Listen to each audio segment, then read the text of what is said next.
Hello everyone. In this video, we are going to see new method to solve a recurrence relation, which is iterative method, completely based on substitution method. Substitution method जर तुम्हाला समजली असेल, back substitution method जर तुम्हाला समजली असेल, तर iterative method ही completely easy आहे आणि त्याच्यामध्ये काहीच डिफरन्स नाही आहे. फक्त तुम्हाला बेस कंडिशन किंवा एक कॉन्स्टंट कोणता पकडायचा आहे ते दिलेलं असतं आणि एक इझी टेक्निक आहे जे आपण सबस्टिट्यूशन मेथड मध्ये डिफिकल्टी फेस करत होतो त्याला रिझॉल्व्ह करण्याचा प्रयत्न इटरेटिव्ह मेथड मध्ये केलेला आहे. आपल्याला काय करायचं आहे, रिकरन्स रिलेशनला एक्सपांड करायचं आहे स्टेप बाय स्टेप आणि सम ऑफ ऑल टर्म्स करायचा आहे. जसं आपण लास्ट त्याच्यामध्ये इक्वेशन नंबर 2, 3, 4 फाइंड आउट करायचो. देन हे सगळे इक्वेशन आपण ओरिजिनल इक्वेशन मध्ये इक्वेशन नंबर 1 मध्ये पेस्ट करायचो, पुट करायचो आणि आपण इक्वेशन नंबर 5, 6, 7 फाइंड आउट करायचो. त्याच्यावरून बेस्ड ऑन आपण इक्वेशन नंबर 8 म्हणजे आफ्टर के टर्म्स जे इक्वेशन येतं ते फाइंड आउट करायचो आफ्टर के टर्म्स आणि हा जो पॅटर्न जनरेट होतो त्या पॅटर्नला आपण सॉल्व्ह करायचो by using simple maths technique. घ्यावं लागतं पहिलं, त्याला एक्सपांड करावं लागतं रिपीटेडली 1, 2, 3, 4, 5 किती वेळ मिळा तुम्ही करू शकताय. आयडेंटिफाय पॅटर्न, आपण के टर्म्स नंतर एक पॅटर्न फाइंड आउट करतो. बेस कंडिशन जी इक्वेशन मध्ये दिलेली असते ती अप्लाय करायची आणि simplify to get final complexity म्हणजे सिम्पल मॅथ्स टेक्निक अप्लाय करून लॉगॅरिथमिक टर्म्स अप्लाय करून आपल्याला फायनल आन्सर फाइंड आउट करावं लागतं. ऍडव्हान्टेजेस काय आहेत, क्लिअर आहे, व्हिज्युअल आहे, easy for small references. Small reference problem आपण इझिली सॉल्व्ह करू शकतो. आणि डिसएडव्हान्टेजेस काय आहेत, TDS for complex recurrences, not formal proof. आपण याच्यामध्ये फॉर्मल प्रूफ देता येत नाही आपल्याला. जसं गिवन बेस कंडिशन असेल, जी बेस कंडिशन आपल्याला दिली असेल ती अप्लाय करावी लागते. तो पॅटर्न जर आपल्याला फाइंड आउट होत नसेल तर आपल्याला डिफिकल्टीज फेस करावे लागतात.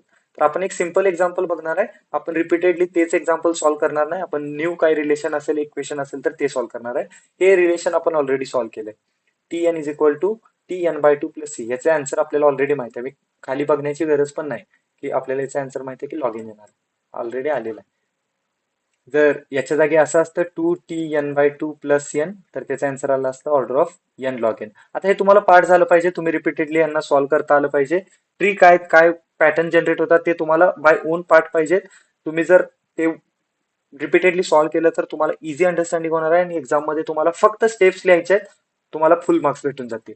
आणि एखादी स्टेप जरी तुमची स्किप झाली किंवा तुम्हाला आठवत नसेल तरी तुम्ही फायनल आन्सर डायरेक्ट लिहिलं तरी तुम्हाला मार्क्स भेटून जातील. तर आपण काय करतो, t n/2 साठी एक्सपांडेड सोल्युशन फाइंड आउट करतो, t n/4 साठी करतो आणि t n/8 साठी करतो.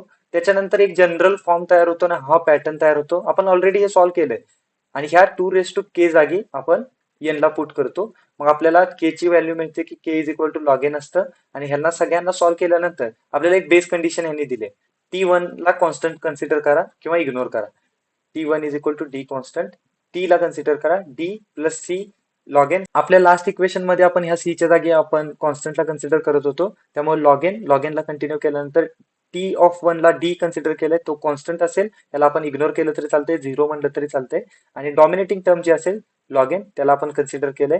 आणि ह्या रेफरन्स रिलेशनचा answer by using iterative method. Iterative method मध्ये काय आहे, आपल्याला एक्सपांड आणि समेशन करायचं आहे. म्हणजे आपण ह्याला एक्सपांड केलं आणि ह्याला समेशन केलं आणि एक जनरल फॉर्म्युला तयार केला बाय अप्लाइंग बेस कंडिशन जी गिवन असते. आपल्या सबस्टिट्यूशन मेथड मध्ये ती नव्हती, आपल्याला तिथे गेस करावं लागायचं आणि सॉल्व्ह करावं लागायचं आणि प्रूव्ह करावं लागायचं.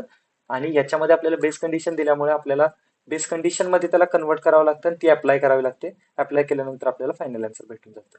हे ठरलेलं न्यूमरिकल आहे. हे आणि हे टर्म तुम्हाला माहित पाहिजे, त्याचा आन्सर कसं येतं ते माहित पाहिजे. आणि आपण एक एन फॅक्टोरियल आणि एन स्क्वेअरचं पण एक एक्झाम्पल बघितलेलं आहे, ते कशा प्रकारे सॉल्व्ह केलं जातं ते जर तुम्हाला माहित असेल तर इटरेटिव्ह मेथड सुद्धा तुम्हाला इझी जाणार आहे. तर ह्यातलं कोणतंही एक न्यूमरिकल घ्या, बाय ओन सॉल्व्ह करा आणि त्याची टाइम कॉम्प्लेक्सिटी काय येते ते सांगा.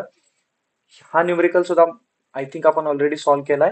त्याची टाइम कॉम्प्लेक्सिटी ही ऑर्डर ऑफ एन स्क्वेअर आहे. सेम स्टेप्स फॉलो करायच्या आहेत. त्याच्यामध्ये आपल्याला फक्त ज्यावेळेस टी ऑफ 1 येईल त्यावेळेस आपल्याला 1 घेऊन आन्सरला कंटिन्यू करायचा आहे. आणि हा इक्वेशन आपण सॉल्व्ह केला म्हणजे एकदम सिम्पल इक्वेशन आहे हा. बाय ओन तुम्ही सॉल्व्ह करा, बाय ओन सॉल्व्ह करा आणि कमेंट सेक्शन मध्ये त्याचे टाइम कॉम्प्लेक्सिटी काय येते, ऑर्डर ऑफ काय असेल एक्स वाय झेड ती तुम्ही टाईप करून द्या. आपण चेक करूया किती लोकांचा आन्सर बरोबर येते ते. जरी तुमचा आन्सर चुकीचे येत असेल तरी तुम्ही कमेंट सेक्शन मध्ये टाकू शकता, आपण त्याच्यावर नेक्स्ट व्हिडिओ बनवू शकतो.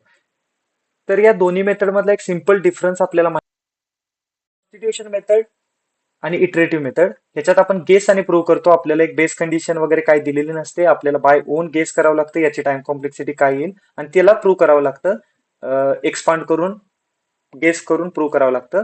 आणि याच्यामध्ये आपण प्रॉब्लेमला एक्सपांड करतो, त्याची समेशन घेतो आणि केथ टर्म फाइंड आउट करतो. आफ्टर के टर्म्स मध्ये पॅटर्न कसा येणार आहे ते चेक करतो. बेस कंडिशन दिलेली असते, दिलेली नसते, implicit explicit. Then slightly difficult, म्हणजे डिफिकल्टी जी आहे ती स्लाइटली डिफिकल्ट आहे, कारण कॉम्प्लेक्स पॅटर्न फाइंड आउट करणं, जसं आपण के चा फॉर्म्युला फाइंड आउट केला, K into K minus 1 divide by 2, हा फाइंड आउट करणं, अशा टर्म्स फाइंड आउट करणं थोडंसं डिफिकल्ट असतं. याच्यामध्ये आपल्याला बेस कंडिशन रिलेटेड कन्व्हर्जन करून बेस कंडिशन मॅच होत असेल तर इझिली आन्सर जनरेट होतं. देन नोन रिझल्ट, म्हणजे आपल्याला माहित असतील तर आपण आन्सर फाइंड आउट करू शकतो, नसेल माहित तर आन्सर फाइंड आउट करणं खूप डिफिकल्ट आहे. देन सिंपल रिकरन्सेस, सिंपल रिकरन्सेस साठी अप्लाय केलं जातं. आपण ठरलेले रेफरन्सेस बघितलेले, दोन्ही टर्म्स सिमिलरच आहेत, फक्त आपल्याला सॉल्व्ह करण्याच्या टेक्निक्स थोड्या वेगळ्या आहेत. सॉल्व्ह सुद्धा आपण सिमिलर टेक्निकनेच करतो, फक्त याच्यात बेस कंडिशन जी दिलेली असते ती याच्यात नसते, ती आपल्याला याच्यात गेस करावी लागते. प्रूफ जे असतं ते फॉर्मल असतं, ते हे इनफॉर्मल असतं. म्हणजे सबस्टिट्यूशन मेथड ही सगळ्या प्रॉब्लेमला कशाही प्रकारचं रेफरन्स रिलेशन असू दे त्याच्यासाठी आपण अप्लाय करून फायनल आन्सर जनरेट करू शकतो. काही ना काहीतरी टाइम कॉम्प्लेक्सिटी बरोबर असेल चूक असेल तो नंतरचा पार्ट आहे, बट आपण सबस्टिट्यूशन मेथडने त्याचा आन्सर फाइंड आउट करू शकतो. इटरेटिव्ह मेथडमध्ये ते पॉसिबल नाही आहे, आपल्याला base condition related terms find out करावे लागतात. जर आपली बेस कंडिशन सॅटिस्फाय होत नसेल तर आपल्याला आन्सर जनरेट होत नाही.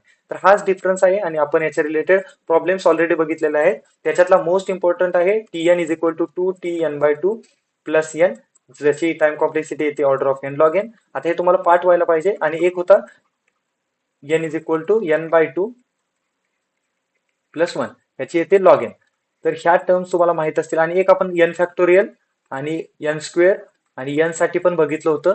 तर ह्या टर्म्स फिक्स इक्वेशन्स आहेत, फिक्स प्रॉब्लेम्स आहेत, याच्या रिलेटेडच येणार आहे. एखादं इकडे तिकडे झालं तर तुम्ही सॉल्व्ह करू शकता बाय ओन. ठरलेल्या स्टेप्स आहेत त्या अप्लाय करून तुम्ही आन्सर जनरेट करू शकता. That's it in this video. Thank you.